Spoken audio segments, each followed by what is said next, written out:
कविताच्या किचनमध्ये तुम्हा सर्वांचं खूप स्वागत आहे। आज आपण बनवणार आहोत गोड पोहे। त्यासाठी घेतलेले आहेत काही ड्रायफ्रूट आणि गुळ घेतलाय। गुळाचा आपण गुळ विरघळतोपर्यंत ह्याचा पाक करून घेऊया। इथे मी कढई तापाय ठेवले, त्याच्यामध्ये घालून घेणार आहे मी 2-3 चमचे तूप। तुपामध्ये ड्रायफ्रूट भाजून घेऊया। ड्रायफ्रूट छान भाजणी झालेले आहेत, आता आपण काढून घेऊया आणि ह्याच्यामध्ये पोहे टाकून भाजून घेऊया।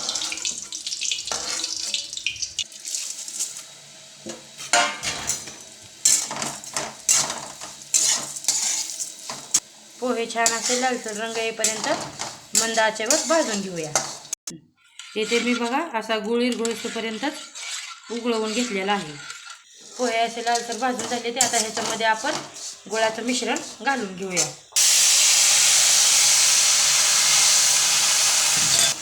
थोडं अगोदर घालायचं, नंतर निम्म घालायचं। इथे मी सर्व गुळाचं पाणी घालून घेतलेलं आहे। आता ह्याला छान आपण 1-1.5 मिनिट शिजवून घ्यायचं।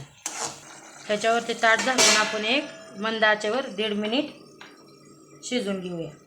एकदा चेक करून आपण मिक्स करून घेऊया।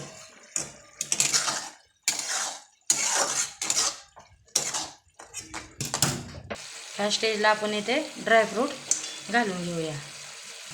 इथे मी विलायचीची पूड टाकत आहे।